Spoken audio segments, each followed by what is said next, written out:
Hello guys, it's EC and welcome back to everybody who likes to see power stuff, especially induction heaters and Tesla coils. And in today's video, we will be taking a look at this very cool device that I built. This is only a power stage and you're watching part 3, so if you want to watch any of the other videos, a playlist will be linked up there for you to see.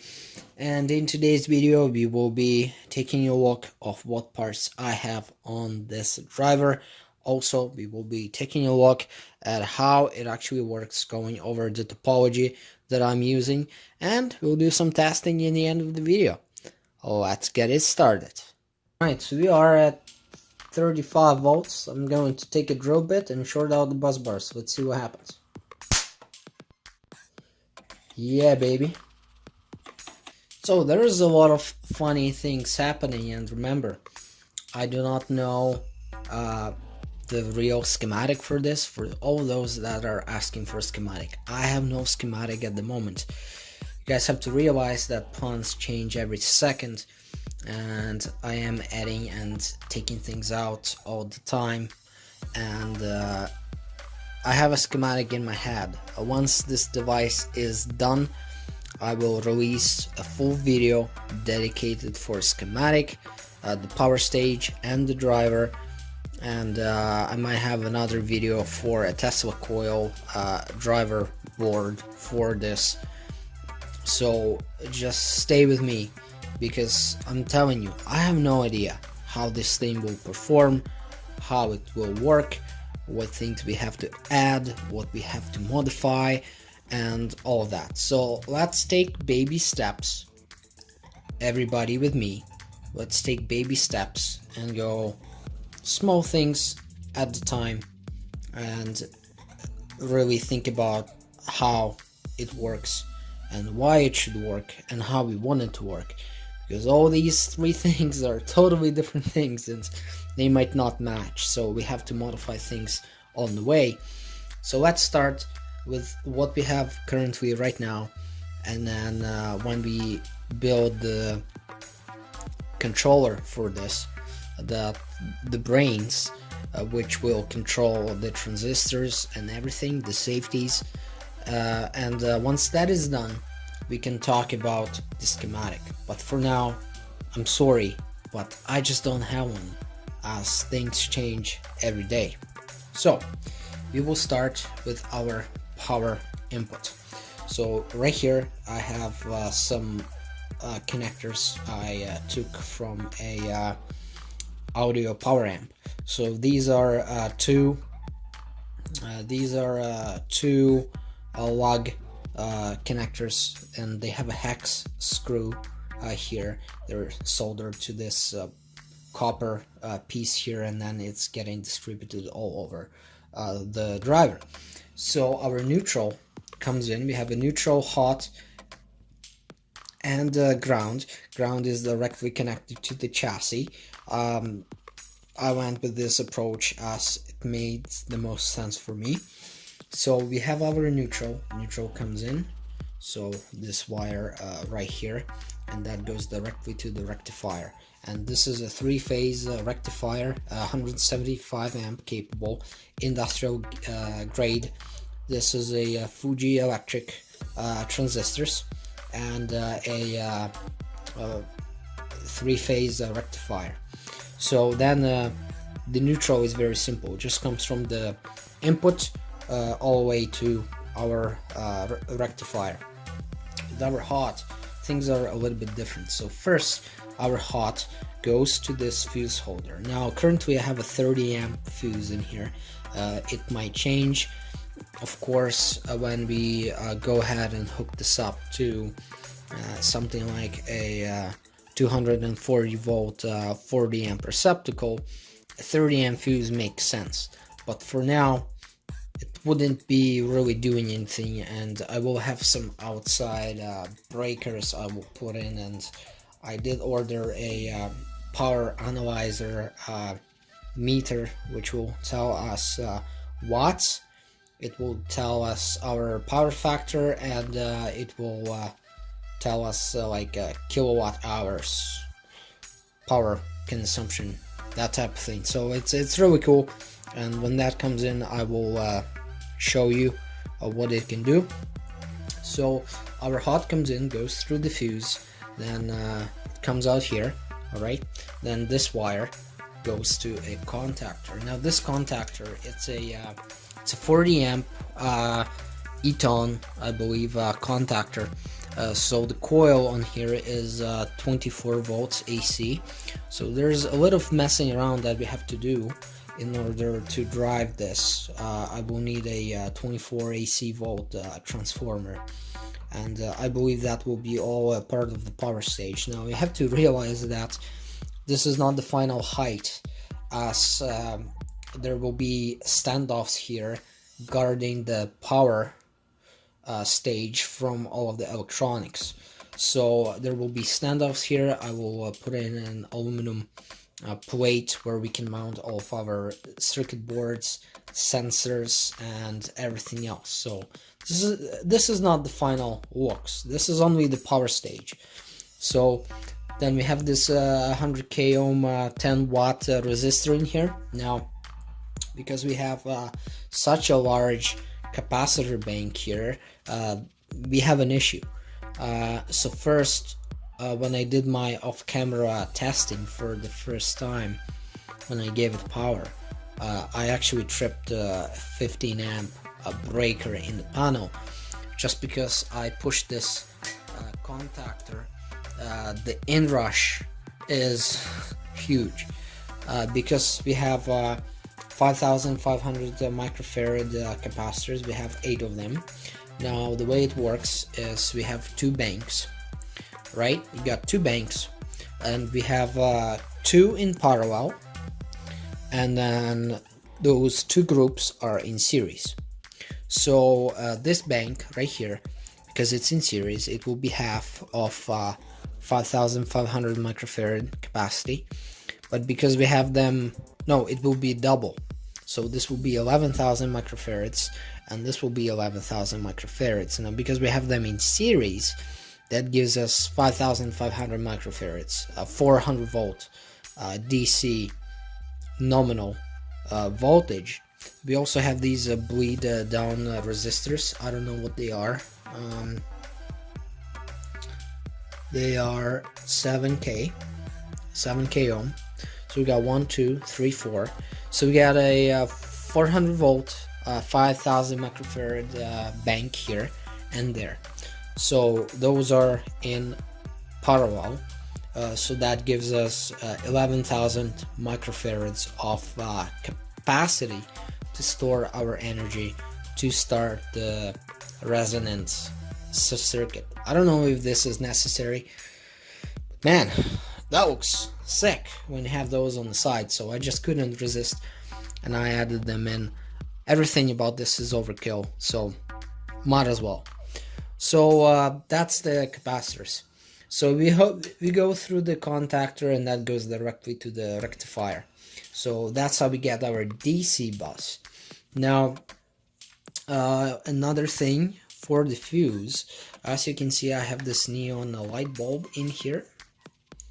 It's a 120 volt neon light bulb, so it can probably handle 300 volts, no problem. It will just start heating up, so that's not really an issue.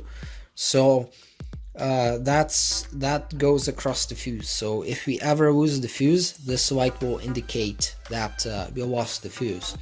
And because everything will be enclosed, it will be really handy to see what went wrong and why it was working a second ago, I swear, and now it doesn't. So now when you have to troubleshoot it, you can go, okay, we lost the fuse.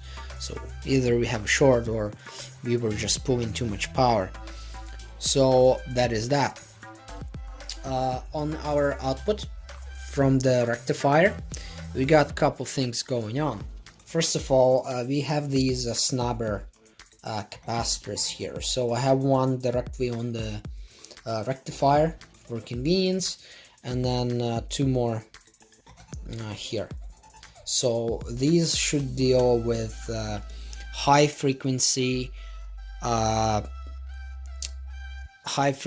currents that should really stabilize our DC bus, because the issue is we don't want the harmonics coming from the resonant circuit going into our caps, and especially going back to the main, because that can give us some issues.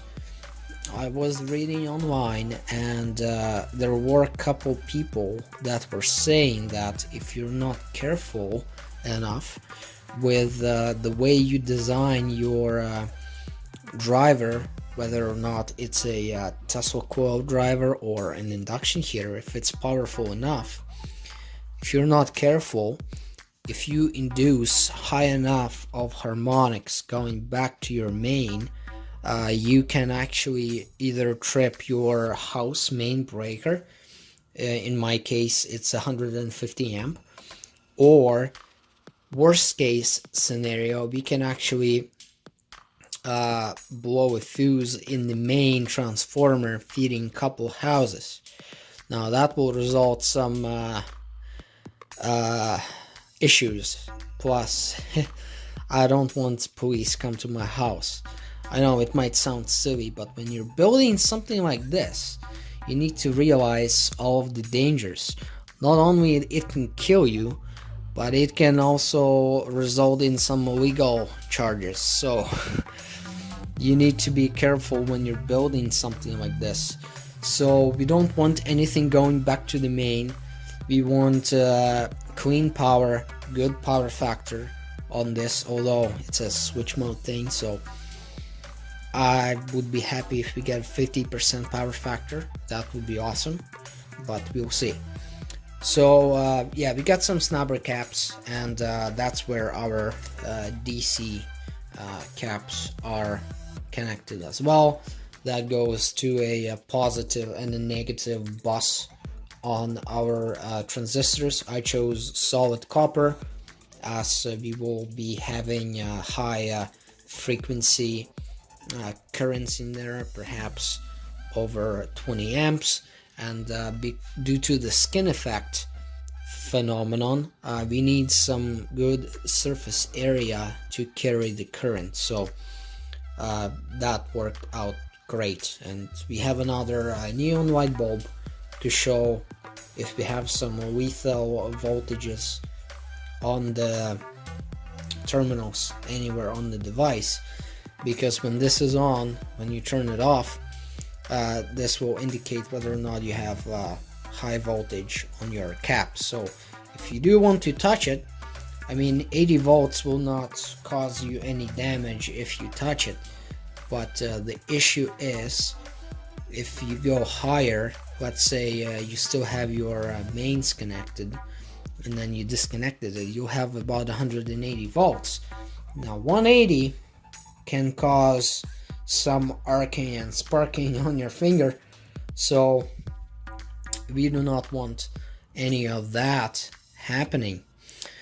And well, for our resonant circuit, everything is really dumb simple. We got two output terminals.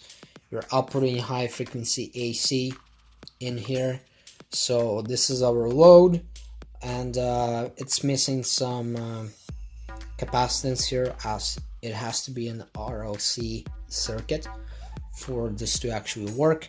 It will resonate in its own frequency, and the driver has to match that frequency, and once the driver matches that frequency, we will get thousands of amps, literally thousands of amps going back and forth through the coil, right? And when that happens, we have achieved resonance. And when we have resonance, we can talk about induction heating and Tesla coil. So yeah, so well, this is how the device kind of works. And I also showed you some of the components that I have.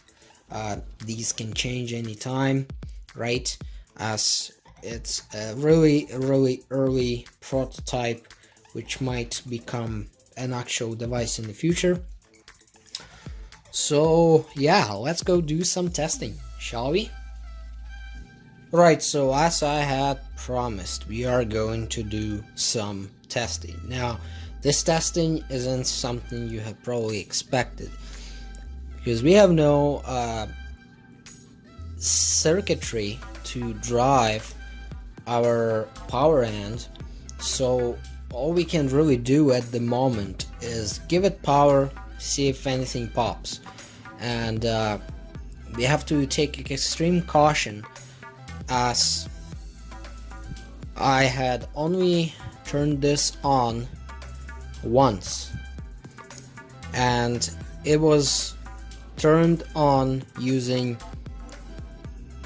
controlled like voltage type of thing from the mains, so there was really nothing wrong that could go wrong, if you know what I mean. Now the issue here is that I'm going to hook this up to an actual main right now, and that kind of makes me scared, to be honest. So we have to realize that you should not be playing with mains voltage whatsoever, and you should be taking caution if you do play with mains voltage. So I'm just going to put these wires in here. They're really old, but they should still work, right? Okay, let's use this one. That one's kind of stuck. Needs some cleaning. Oh, that did not go well. Okay, let's open that up. There we go. So I'm going to hook this up, and what's happening here is this meter is connected across this cap, so we should see some pretty high voltage here that will be happening. Now what's going to happen if everything goes according to plan, nothing blows, no lights go out in my area, we don't blow a main transformer, nothing like that, what's going to happen is this resistor will start charging the caps through itself, and then when I click the contactor, that should give it full power. So this light should come on technically. So I'm going to plug this in. You should see the voltage start to rise. Okay, in 3, 2, 1. See, the voltage is starting to rise, right? Which is good. It's charging through this resistor right here. You got mains voltage on there, and it's slowly charging. Now, as you can see, the neon came on about at 40 volts. I didn't see the moment when it came on, but we'll say it's about 40 volts. So it keeps charging. Now the thing is, we should see about 160 to 180 volts when it's fully charged, and it actually becomes brighter and brighter as the voltage increases. So this resistor is getting hot. Oh yeah, it's getting pretty toasty. So because we have these 7k ohm resistors, this guy is actually fighting the 7Ks to charge the caps. So with this configuration, it will never reach its voltage. So what I'm going to do is I will turn it on, and we see some funny things happening. We got 85 volts. Why do we have 85 volts? Well, let's find out. So the reason we have half of the voltage is because this is connected in series with that capacitor pair, so you're only ever going to get half of the voltage on this. So as you can see, we still have power. This neon is still on. So what we're going to do is I will hook it up or just touch it right here and you should see the actual voltage. So as you can see, we have 117 volts. So whenever I tap this contactor, we got 172 volts going on. Now that's giving a full charge to the transistor. So we're testing a couple of things right now. We're testing whether or not we have a short, and we're testing if the transistors can actually handle this as they are used, and there are cases if you drop them something can go wrong. So yeah, so look what happens when I open the contactor. The voltage starts to drop, and let's pull out the main from the wall. As you can see, it drops even more. The neon is still on though, right? Now I can take a piece of copper and short out the bus bars to show you a spark, but that's gonna be a pretty big and loud spark, so I don't really want to do that. So oh yeah, they're getting hot, man. They're getting honestly hot, like about 60 70 C, like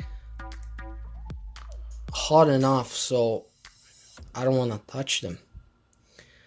Yeah, so once the voltage drops enough, we'll do a short circuit test.